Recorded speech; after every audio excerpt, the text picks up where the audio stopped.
আয়াসকে লোহার স্টান দিয়ে মারলেন শান্তা ফারজানা। এ কি মহিলা নাকি আজরাইল? এই মহিলার চেহারা দেখেই মনে হয় না এটা মহিলা।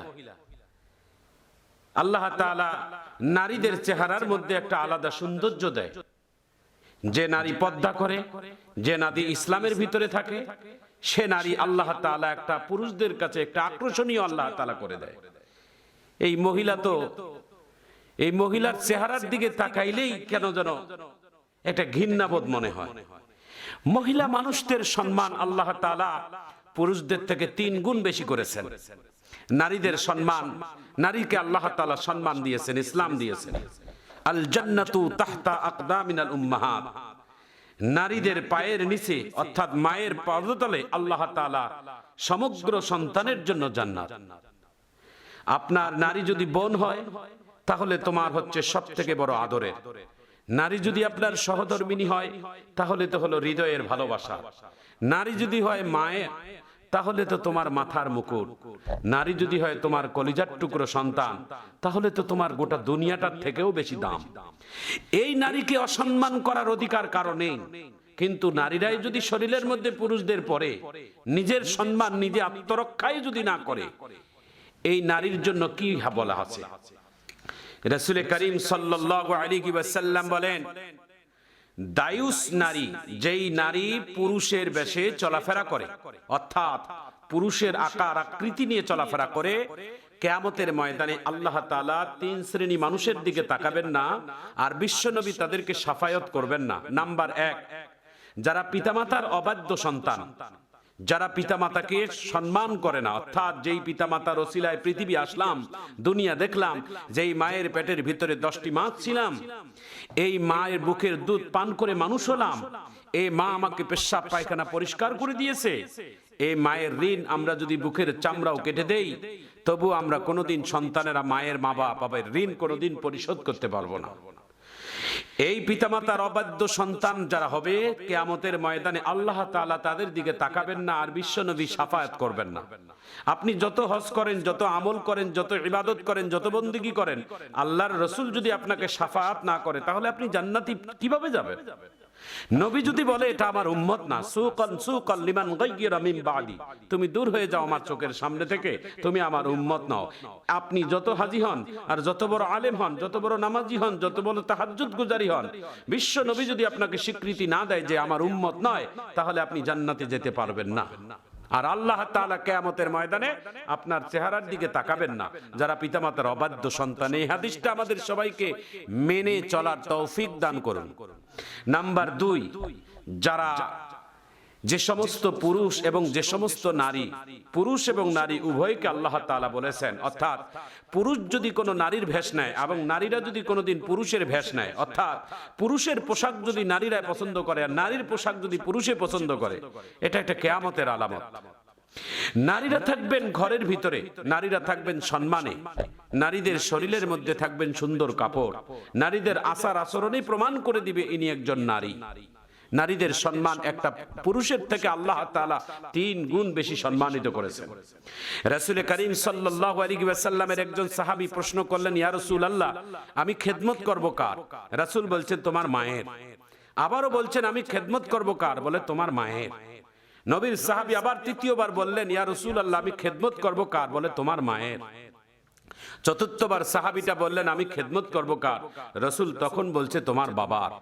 3 গুণ আল্লাহ তাআলা বেশি নারীকে সম্মানিত করেছে।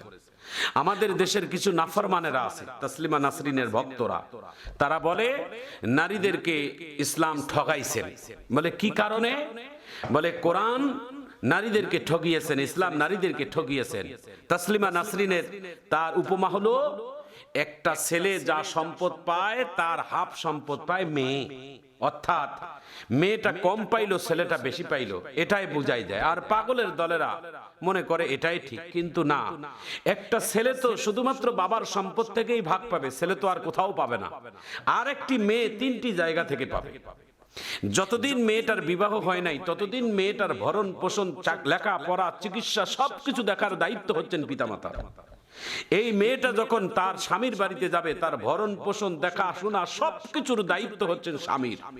স্বামী যখন মারা যায় ওই বিধবা মহিলার সন্তান হবেন ওই বাবা মার, ওই মহিলাটার দায়িত্বশীল। একজন নারী, একটা মেয়ে তার বাবার সম্পদ পাবে। একটা মেয়ের বিবাহ করার পরে তার স্বামীর থেকে তিনি মহারণা বাবদ কিছু সম্পদ পাবে। তাহলে এই নারী যিনি বাবার সম্পদ পাইল এবং স্বামীর থেকে মহারণা পাইল, এবং এটা বলেন আরেকটি কথা, তার মহারণার টাকা বলেন আর বাবার সম্পদের টাকা দিয়ে পাহাড় বানালেও তার কোনো দায়িত্ব নেই। যতদিন পর্যন্ত স্বামী বেঁচে থাকবে সমস্ত দেখাশোনার দায়িত্ব হচ্ছে স্বামীর। তার 4 পয়সাও 4 আনা কোনো খরচ নেই। তাহলে ইসলাম নারীকে ঠকাইলো কেমনে? ইসলাম তো নারীকে জিতিয়ে দিয়েছে। পুরুষ তো এক জায়গায় থেকে পায়, আর নারীদেরকে আল্লাহ তাআলা সব জায়গা থেকে, 3টি জায়গা থেকে আল্লাহ তাআলা তাদেরকে নেওয়ার ব্যবস্থা করেছেন। নারীকে আল্লাহ তাআলা সম্মানিত করেছেন। নারীরা হচ্ছেন মায়ের সমতুল্য। প্রিয় বন্ধুরা আমার, নবী করিম সাল্লাল্লাহু আলাইহি ওয়াসাল্লাম একজন বিশ্ববরণ্য একজন নবী। তিনি রাহমাতুল লিল আলামিন নবী। তিনি নারীদেরকে কিভাবে সম্মান করতেন তা প্রমাণ করে দিয়েছেন। বিশ্ব নবী সাল্লাল্লাহু আলাইহি ওয়াসাল্লাম একদিন একদল সাহাবায়ে কেরামদেরকে নিয়ে ইসলামের জরুরি একটা বৈঠক বসেছেন। পথ দিয়ে লাঠির উপর ভর করে একজন বৃদ্ধা মহিলা তিনি যাচ্ছিলেন। আল্লাহ রাসূল সাল্লাল্লাহু আলাইহি ওয়াসাল্লাম এই বৃদ্ধা মহিলাকে দেখার পরে তিনি সাহাবায়ে কেরামদের মাঝ থেকে আলাদা হয়ে দাঁড়িয়ে গেলেন। বিশ্বনবী মহিলাটার কাছে গেলেন। মহিলাটার কাছে যাওয়ার পরে বিশ্বনবী সাল্লাল্লাহু আলাইহি ওয়াসাল্লাম নিজের পরনের রুমাল বিছিয়ে দিলেন মহিলাটার জন্য। নিজের শরীরের রুমাল বিছিয়ে দিলেন বিশ্বনবী ওই মহিলাটাকে বসার জন্য। সাহাবায়ে কেরামেরা দেখতেছেন, মহিলাটা বসলেন, আল্লাহর নবী পরে বসলেন। কিছুক্ষণ কথাবার্তা বলার পরে মহিলাটা যখন উঠলেন, আল্লাহর নবী দাঁড়াইলেন। মহিলাটাকে সসম্মানে বিদায় দিয়ে আল্লাহর নবী সাহাবায়ে কেরামদের মাঝে আসলেন। সাহাবায়ে কেরামেরা ডাক দিয়ে বলে, ইয়া রাসূলুল্লাহ, ইয়া হাবিবাল্লাহ, আপনি নবীর থেকে পৃথিবীতে আর কারো সম্মান আমাদের কাছে নেই। আপনি নবী সাধারণ একজন বৃদ্ধা মহিলাকে আপনি যে সম্মান প্রদর্শনটুকু দেখাইলেন, আমরা তা দেখে হতভম্ব হয়ে গেছি। মহিলার পরিচয়কে আপনি আমাকে শোনান। রাসূল করিম সাল্লাল্লাহু আলাইহি ওয়াসাল্লাম ডাক দিয়ে বলেন, হে সাহাবীরা, আমি তো জন্মের পরে আমি ছিলাম এতিম, অর্থাৎ জন্মের পরেই আমি আমার বাবাকে এই 2 চোখ থেকে আমি দেখিনি, মায়ের আদরও তেমন পাইনি।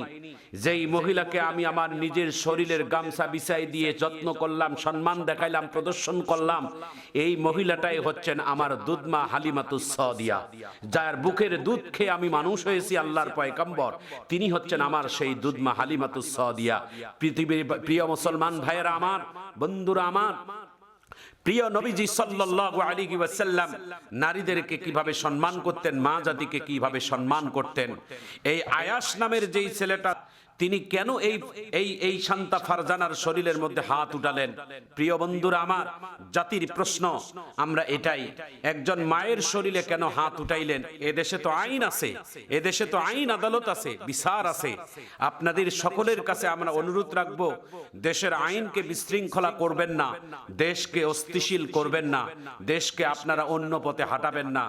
অনেক রক্তের বিনিময়ে আমরা এই দেশকে স্বাধীন পেয়েছি, আমরা অনেক কষ্টের বিনিময়ে বাংলাদেশের মর্যাদা ফিরে পেয়েছি।